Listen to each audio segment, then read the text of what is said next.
Alter Ego Leadership Podcast with Craig Rochelle. In this 20-minute podcast, Craig will be discussing leadership principles based on his book, Alter Ego, Becoming Who God Says You Are. All leaders occasionally feel inadequate or insecure. In this podcast, Craig will help you lay down who you think you are so you can become the leader you're supposed to be. Well, welcome out to the Alter Ego Leadership Podcast. Great to have you today. My name is Sam Roberts. I'm one of the directional leadership team members here at LifeChurch.tv with my pastor, Craig Rochelle, the senior pastor at LifeChurch.tv and the author of Alter Ego. Craig, thank you so much for being with us today. Thank you. We are excited to do these leadership interviews, and today we're going to be talking about the idea of honoring others in the context of leadership. Before we get into that, man, I've been with you for a long time and been with you through all your different books, and man, you're really excited about the content of Alter Ego. Talk to us about why that is. I am really excited about this, Sam. I think it's because we all battle with insecurity. Mm-hmm. Every leader I know, our insecurities can hinder our leadership, and this book really speaks into our insecurities and helps us to overcome the false beliefs of our ego. Our ego is who we think we are, but it's not who we really are. Mm-hmm. And so I like the word altar, A-L-T-A-R, like an altar in Scripture. And what we want to do is lay down who we think we are so we can become who God says we are. And I like the line that I use over and over again in the book, that when you know who you are, you'll know what to do. So often as a leader, we don't really know who we are as a leader. We're trying to lead to please other people or for our own self-promotion or for our own ideas. But when you know who you are, you'll know what to do. So I'm excited about the response we're getting already about how Alter Ego is helping people discover who they're supposed to be, and then they can do what they're supposed to do. That's great. You know, Craig, we're going to be tackling a topic today that is very seldom discussed in leadership circles. That's this idea of honoring people. So the first question I have is just, why is showing honor important in a leadership culture? Well, you know, it's interesting. If you would have asked me that 10 years ago, I don't know if I would have known how to answer it. Honor is really important because honor builds up, dishonor tears down. When we honor those around us, it empowers them to step into the roles that they're supposed to do. Mm-hmm. When we dishonor them, something really weird happens in a leadership culture. We're not a team where we're celebrating each other's success. Mm-hmm. Instead, we're competitors striving for our own success. Mm-hmm. So honor empowers when dishonor really strips away power for others. And what's interesting is when you honor the leaders around you, it makes you better, and we can talk about that more, but it creates a platform for the leader to step up onto that he or she may not have really feel worthy to step up onto, but suddenly there's like a leadership platform that is substantial and it's important, and it gives the leader the courage to say, well, if they honor that role, right, then I better step into it and do a good job. Mm-hmm. And there's something healthy that happens for those who receive honor well and those who give honor well, and suddenly we're honoring one another, and we're helping each other become better. We're playing as a team rather than competing on the same team.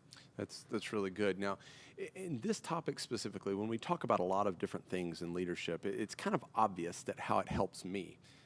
Delayed gratification helps me, integrity helps me, things like that.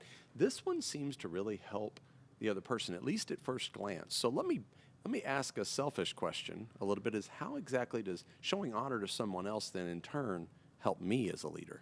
That's a great question. When I show honor to another leader, it actually helps me in many ways.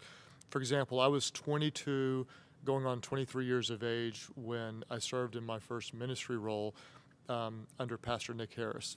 And Pastor Nick, he took a chance on me when I wasn't educated for ministry, and he helped train me and raise me up.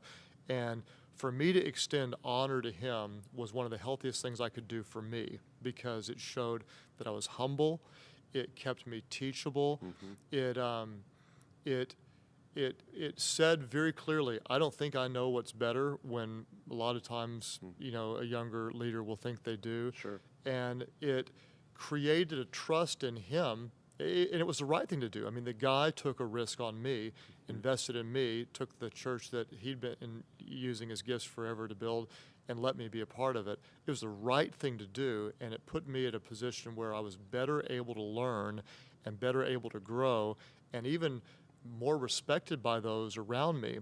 Imagine if I had not shown honor, what everybody else would have thought, well, there's a cocky young punk who doesn't know what's been given to him. And it put me in a place where I was better able to learn and grow because I did show honor. That's really, really good. Yeah, I want to ask you too, Sam, because what I did there were times when Nick invested in me. There were other times when I saw things he didn't see, and I would try to help influence him and lead up. How does, under the context of honor and leadership, you've led up many times, meaning you've helped lead me to see things I didn't see otherwise. Maybe there's some people out there sitting in your seat right now who say, I'd like to influence someone who's above me. How does honor play into leading up? Craig, it's a great question. The thing for me that sticks out in that question is that I have to fundamentally be okay with the idea, the generation of something not being mine. Even if the inception of the idea is mine, you teach a principle of asking the question as a leader, what is the best long-term decision? And we talked about that in another podcast. And what I would say to those young leaders is, if you truly believe that the best long-term decision for the organization or the place that you serve is X, and X was your idea, but it would be better for that leader to have that idea be theirs, then you have to let that go. The ownership of that idea can't be on you, and you can't think that you have to gain credit for it. If you truly believe it's better for that long term to play out, then you have to be able to let that go and sit that on, as your book says, the altar of our own ego, and let that go so that we can see God do more and our leadership go further. Because as we do that, time and time again, just what you said, is that leader above us sees trust and begins to trust us and extends more to us as a leader. Yeah, I like what Andy Stanley says. I'm playing off what you said. He said that honor publicly results in influence privately. So true. And that's so true. You've shown honor not just really to me, but to every leader I know. And so what that does is it helps me to say, well, I can trust Sam. Sam's not out for himself. Sam's here for the team. Sam wants to make our organization better. So I'm going to listen to Sam. And because of that, I trust you, and therefore you've been able to influence me and help me see things that I didn't see otherwise and make me better, thus making our organization better. Absolutely. I think there's a real spiritual principle to it in the context of what we do, is that he who's been trusted with little, and God says, hey, he'll be trusted with much. Now, we do live in a culture that is not always been known as an honoring culture. Why do you think that is? Well, unfortunately, I think a lot of times many leaders act dishonorably.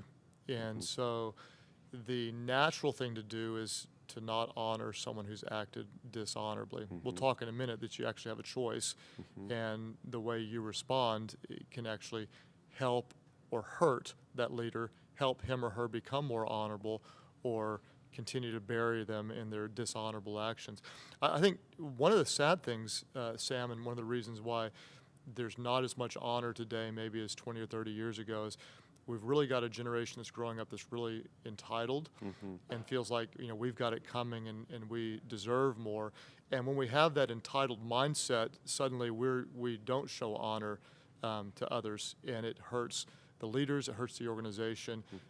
We need to realize we're not entitled to anything, that we're blessed to have the role we do. And I always joke, back when I was a kid, you actually had to win something to get a trophy.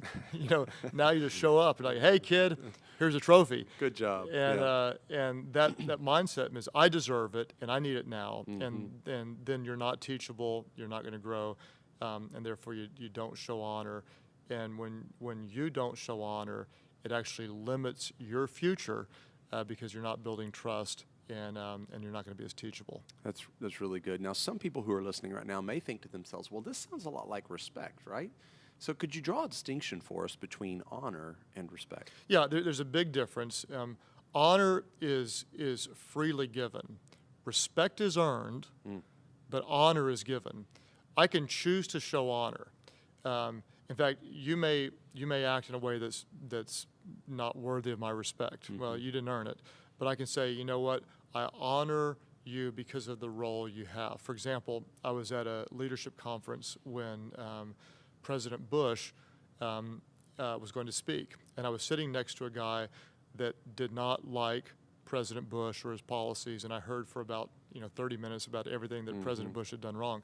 And then the moment President Bush walked into the room, I looked over and this guy next to me who didn't like the president was on his feet, standing and cheering and showing honor. And what I realized is he was honoring the office of the president, that this wasn't a Republican or a Democratic move, that this was a guy who said, the President of the United States just walked in the room, and therefore I'm going to show honor to the man who holds that office. Even though he didn't like the president's decisions, he respected and honored the office. And I think we can do that. We may have a leader, and some people listening right now may have a leader that it's harder to respect. Well, you can still choose to show honor, and honor lifts up and honor empowers. For example, Sam, one time Amy and I were working with, my wife Amy and I were working with a couple, and their marriage was really, really in bad shape. And Amy called the wife on it and said, you continue to tear your husband down. You're not showing him any honor. And the lady shot back at Amy and said, my husband were half the man you were, then I'd show him honor. And I love what Amy said. She said, maybe my husband is who he is because I showed him honor. And I never will forget that. I thought, her lifting me up, and she knows how imperfect I am, but her honoring me as her husband helped me to become a better man. Honor builds up, dishonor tears down. Oh, that's really good. Now, there's a task here. We've talked about the fact that our culture itself isn't necessarily very, very honoring, and you talked about that. So we got a pretty difficult task ahead of us as leaders, is how do then you build in a culture of honor in your leadership? Well, I'd say at our church, early on, we didn't do a good job of this. We didn't honor the guests who came in. We didn't necessarily honor one another well. And so we had to change the culture, and we had to learn how to do it. What's interesting is when honor is demanded, then it's not real honor. If I have to say, honor me, that doesn't help anybody, because first of all, I don't really want you to honor me as much as I want us to honor each other and honor those around us. So if we ask for honor, it's not honor. My goal in our organization is not to get you to honor me, but I want to honor those around me. It's not about getting honor, it's about giving honor. And as we give honor freely, then suddenly we lift one another. We see that, oh my goodness, people do respect and honor this leadership role that I'm supposed to fill, and they believe in me. Therefore, I want to step into it, and I want to do a good job. So it's not about demanding. If you demand it, you won't get it. It's about giving it, and then you create a culture that gives it freely and receives it well and when due. That's really good. So one of the things that I've heard you talk about, and we've talked about here at Life Church and in our culture, is the difference that we have between hunger and ambition in young leaders, and then how honor does play into that in a big way. So talk about the distinction you've seen over the years between hunger and ambition. Well, there are those who are personally ambitious, and they lead toward themselves. They're creating a personal brand, or they want personal recognition, and that kind of personal ambition is very different than hunger. I want someone who's hungry, someone who's passionate, someone who's aggressive, but someone who is hungry to help the organization, someone who's hungry to further the mission.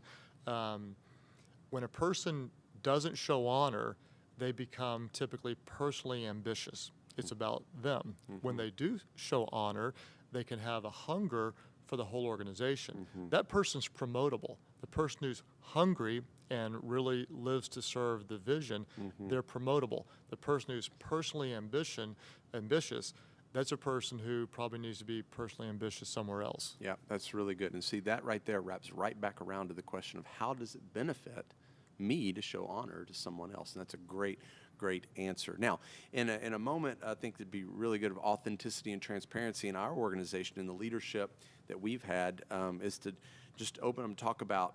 I can distinctly remember a time you've delegated a lot of leadership roles here at the church. We have 5 members of what we call the directional leadership team, and I remember a time when we were sitting in your office and you made a statement to the 4 of us that were sitting around and that is, man, I need you guys to believe in me. Mm-hmm. And that was a defining moment. I remember that statement because I remember the minute you said it, I thought, how does he not think that I'm contextualizing it in my mind. How does he not think I don't believe in him?